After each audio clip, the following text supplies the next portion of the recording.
आपल्या सर्वांचे श्रद्धास्थान, ज्यांना वाचा सिद्धी होती, ज्यांचा अत्यंत कडक असा स्वभाव होता आणि ज्यांच्या भक्तीमध्ये चुकीचं काही करण्याच्या भीतीचा सुद्धा समावेश असतो, ते वामन भाऊ आणि यांच्या परंपरेने चालत आलेला हा 94वा नारळी सप्ताह, तो पण गोपीनाथ मुंडे साहेबांच्या लाडक्या लाडक्या लाडक्या म्हसोबाच्या वाडीमध्ये माझ्या सुद्धा हृदयाच्या अत्यंत जवळ असणाऱ्या, एकही मत कमळाच्या बाहेर न पडू देणाऱ्या माझ्या म्हसोबाच्या वाडीमध्ये मंचावर विराजमान या राज्याचे अत्यंत लोकप्रिय मंत्री, लोकप्रिय मुख्यमंत्री देवेंद्रजी फडणवीस, मंचावर विराजमान आमचे मठाधिपती, या वामन भाऊंचा विचारांचा गादीचा वारसा चालवत असणारे आणि ज्यांच्या साक्षीने आम्ही सन्माननीय मुख्यमंत्र्यांना हा गड आता दत्तक दिलाय की गहिनीनाथ गडाचा पूर्ण विकास आणि गहिनीनाथ गडांच्या भक्तांच्या विकासाची जबाबदारी मुख्यमंत्र्यांवर दिलेली। मंचावर उपस्थित माझे बंधू धनंजयजी मुंडे, त्यांच्याशी गप्पा मारत असणारे सुरेश अण्णा धस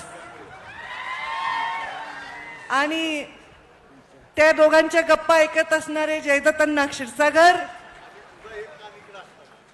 माझे कान सर्वत्र असतात, बायकांची सवय, बरोबर आहे की नाही? आपलं लक्ष सगळीकडे असतं। आणि पलीकडे आमचे आजबे काका, आमचे धोंडे साहेब, दरेकर नाना, आमचे बंधू प्रताप काका, शंकररावजी देशमुख आमचे उठून गेले, तुम्ही वाटतं जागा दिली अण्णांसाठी, चांगलं केलं, चांगला मान दिला पाहिजे। आणि उपस्थित सर्व आमचा ह्या सरपंच गावचा सर्व उपस्थित मान्यवर, सर्व टोपीवाले, पागोटेवाले, फेटीवाले, सर्व माझे वडीलधारी मंडळी, तुम्हाला प्रणाम। माझ्या सोज्वळ गोजिऱ्या, माझ्या मायमाऊल्यांनो तुम्हाला प्रणाम। आणि उत्साहाला आवर घालणाऱ्या माझ्या युवा बांधवांनो तुम्हाला देखील प्रणाम। आज हा अत्यंत योगायोग सुंदर आहे। मी सन्माननीय मुख्यमंत्र्यांचं स्वागत नाही करणार आहे, मी सन्माननीय मुख्यमंत्र्यांना यजमानच बनवलेला आहे आणि सन्माननीय मुख्यमंत्र्यांनी यजमान गहिनीनाथ गडाच्या प्रत्येक नारळी सप्त्याचं असावं असा आग्रह या बीड जिल्ह्याची एक भाविक वामन भाऊंची भक्त म्हणून मी त्यांना करणार। आपल्या सर्वांचं दैवत वामन भाऊ आहेत, पण मुंडे साहेबांनी त्यांना दैवत मानलं, ते मुंडे साहेब सुद्धा आपल्या हृदयामध्ये अत्यंत मोलाचं स्थान ठेवून आहे। आणि संतांचा जेव्हा आपण हे नारळी सप्ते बघतो, पूर्ण महाराष्ट्रात दुष्काळाचं सावट असो, गारपीट असो, कुठलंही संकट असो, कोविड असो, प्रत्येक वेळी या नारळी सप्त्याच्या परंपरेला जपण्याचं काम केलंय ते या गडांच्या भाविकांनी केलेलं आहे। हे जे मंडप आहे, हा मंडप कुणाचा आहे असं महाराज बाबा म्हणले मगाशी, तो मंडप हा तुमचा आहे, भाविकांचा आहे। भाविकांमुळे गादीचं, भाविकांमुळे संतांचं, भाविकांमुळे आमच्या बाबांचं महत्व आहे। तुम्ही इथे येता म्हणून आमच्या बाबांची शक्ती वाढते। आज मला 2 ओळी आठवतात, गुरु पारस को अंतरो जानत है सब संत, वह लोहा कंचन करे ये करी लय महंत। तुमच्या भाषेत सांगते, जेव्हा आपण म्हणतो परिस्पर्श झाला, लोखंडाला जेव्हा परिसाचा स्पर्श होतो त्याचं सोनं होतं, पण जेव्हा महंताचा, एका चांगल्या सद्गुणी संताचा स्पर्श होतो तो समोरचा व्यक्ती संत होऊन जातो, त्याच्यामध्ये एकरूप होतो। एक काळ होता जेव्हा संताच्या गाथा नदीत बुडवल्या तरी त्या तरंगायची एवढी त्या पुण्याईचं बळ होतं। एक काळ होता जेव्हा संतांना येण्यासाठी स्वर्गातून विमान यायचं।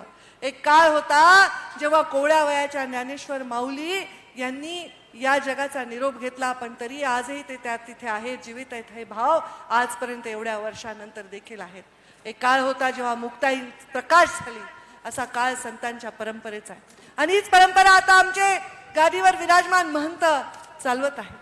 माझं एक बाकी, मी बऱ्याच मेळाव्यांना जाते, बऱ्याच कार्यक्रमांना जाते, नारळी सप्त्यांना जाते, वेगवेगळ्या गडांना जाते, पण मी एवढंच सांगेन की विठ्ठल महाराजांचं या गादीवर खूप खूप प्रेम आहे, वामन भाऊंच्या विचारावर प्रेम। अवघ्या वयाच्या 5व्या वर्षी त्यांना इथे येण्याचा योग आला आणि या गडाचे ते मठाधिपती झाले. या प्रवासाचा फार सुंदर योग आणि अनुभव त्यांच्या गाठीशी आहे. हे सर्व परंपरा जपत असताना मुंडे साहेबांनी मला या परंपरा शिकवल्या. मुंडे साहेब आज समजा मुंडे साहेब असते इथे आले असते तर तुम्हाला काय वाटलं असतं? काय वाटलं असतं? काय वाजवल्या असत्या? किती जोरात?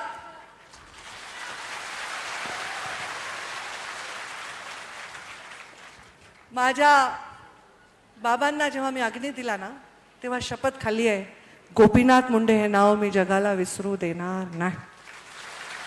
कारण या गादीचा सन्मान करायचं शिकवण त्यांनी मला दिली. या संतांच्या विचारांना चालवण्याची शिकवण त्यांनी मला दिली.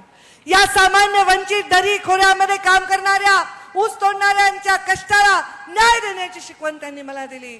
तुमच्या बरोबर लवादावर बसून तुमच्या हातामध्ये 4 पैसे पडावे याच्यासाठी तळमळ करण्याची शिकवण त्यांनी मला दिली. तुमच्या एखाद्या लेकीची फीस अडकत असेल तर ती भरण्याची दानत त्यांनी मला दिली.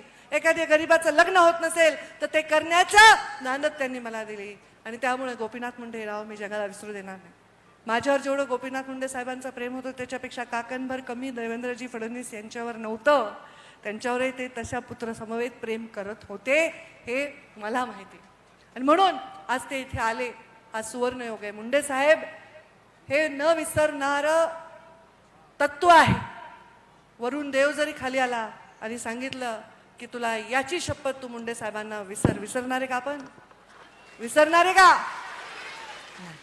मुंडे साहेबांना न विसरणं म्हणजे सामान्य वंचितांची पीडितांची सेवा करणं न विसरणं.